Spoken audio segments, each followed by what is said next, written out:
Hello guys, welcome to this new video of the F1 Challenge VB all-season mod. This is the Ultimate Career, episode number 6. We are going to race at the French Grand Prix held the 2nd of July at Reims Gueux circuit. In the real 1950 French Grand Prix, the qualifying saw once again the three Alfa Romeos of Fangio, Farina and Fagioli in the first three position, with the fourth place for the Talbolago, and just behind it we have the most all the other Maserati and also Simca Gordinis. The qualifying race was very full of retirements, with the Juan Manuel Fangio winning and second place for Luigi Fagioli.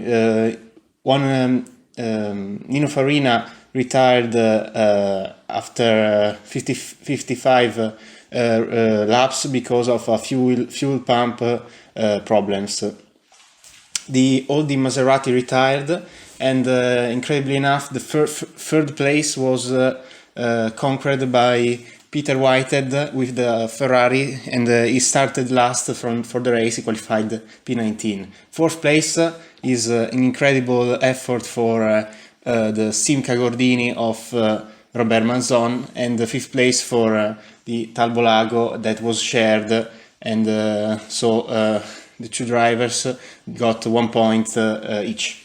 And now I think that we can start with a lap around the Reims Gueux circuit. Okay, this is the Reims Gueux circuit, a very fast circuit, and we start with a lap that goes through the Gueux circuit, which is the Gueux corner, which is the first corner of the circuit, and it's a 90-degree right-hander that goes through the village of Gueux. And then after we have a very long straight that goes into La Garenne, which is another very slow right-hander, 90-degree right-hander with this. I think that was not real in the real Grand Prix, that jump before the corner, that is very dangerous. And then we arrive into Tilloy, which is the last corner, and very straightforward circuit, another slow right-hander, and then we arrive into the start-finish straight, and that's a lap around the Reims Gueux circuit. In qualifying, I managed to set the first lap was at 2 minutes 31.4, then I set at 2 minutes 31.3, and in the end my best lap was at 2 minutes 30 seconds and 5 tenths.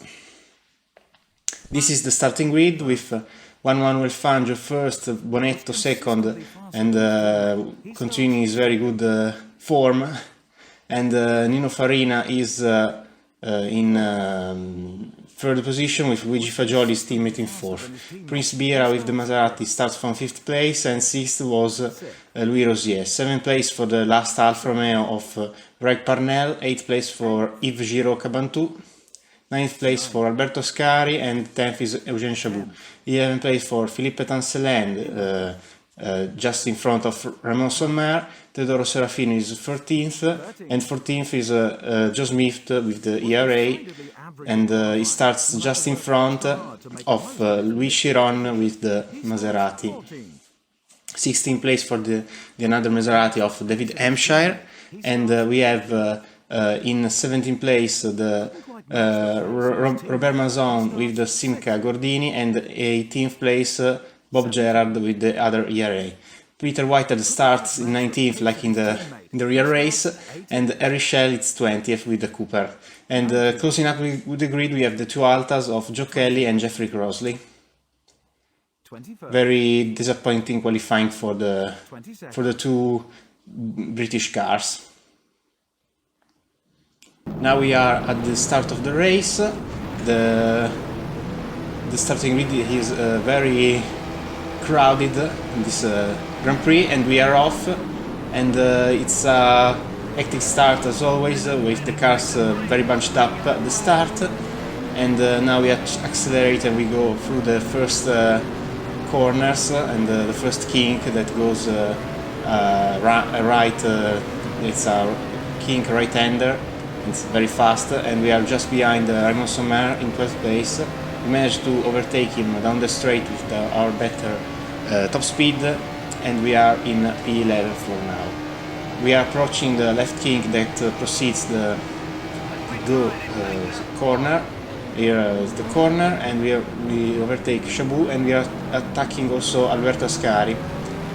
And so with better acceleration we overtake also the Italian man, and we are going to overtake also Luigi Fagioli because he is retired, it's out of the race, and we are also overtaking other two Tabolegos, and we are approaching Felice Bonetto. And this is a replay of the start with the cars really bunched up, and it's a very good, not very good start for the British Green ERA, because you can see it gets stuck to the fences. That's quite peculiar, to say the least.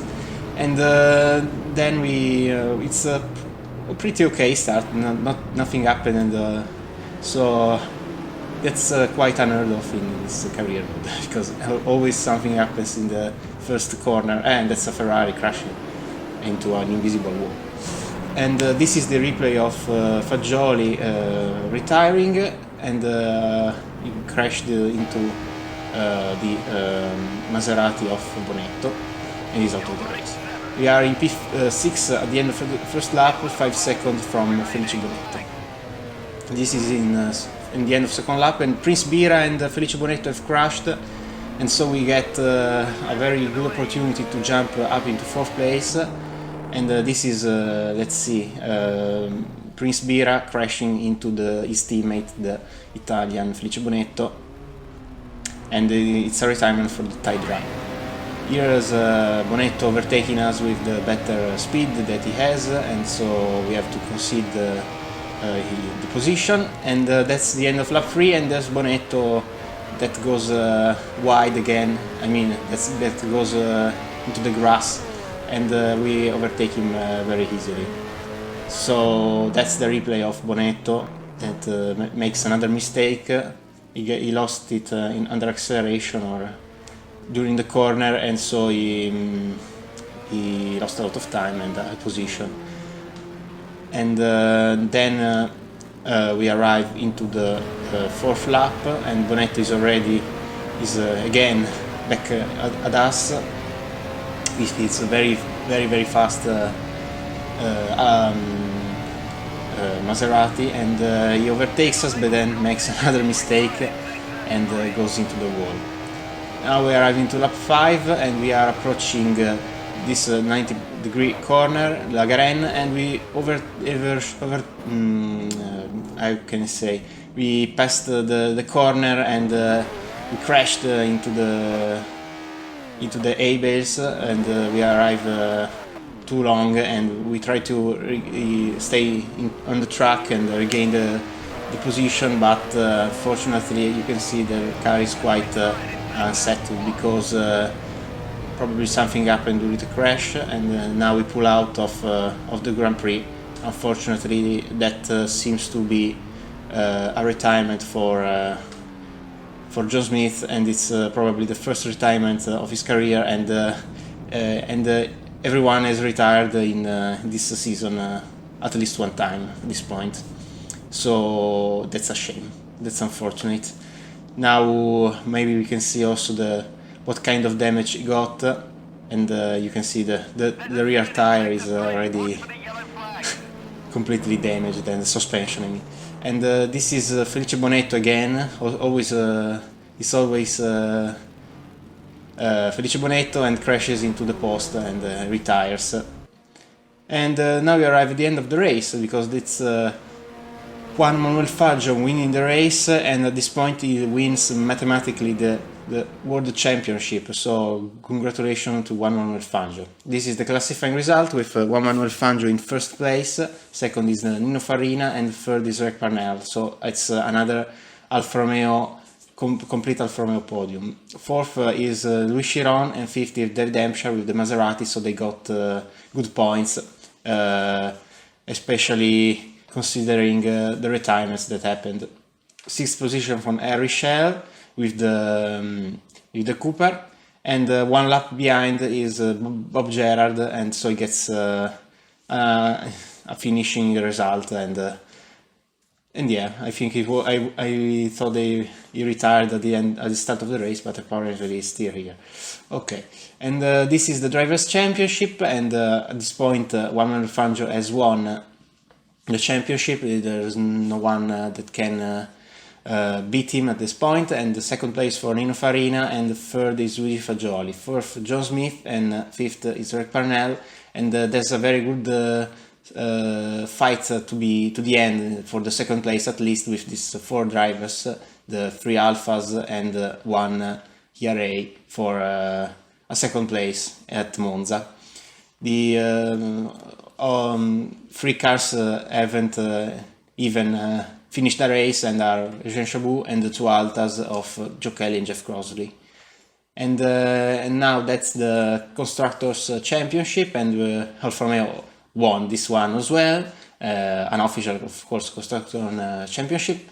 They won this one as well, and ERA is second, and they have to defend from Maserati because they got very consistent in the last few races, and they got another 3 points, so they are just 4 points behind. So it's crucial for ERA to keep the gap from the Italian car.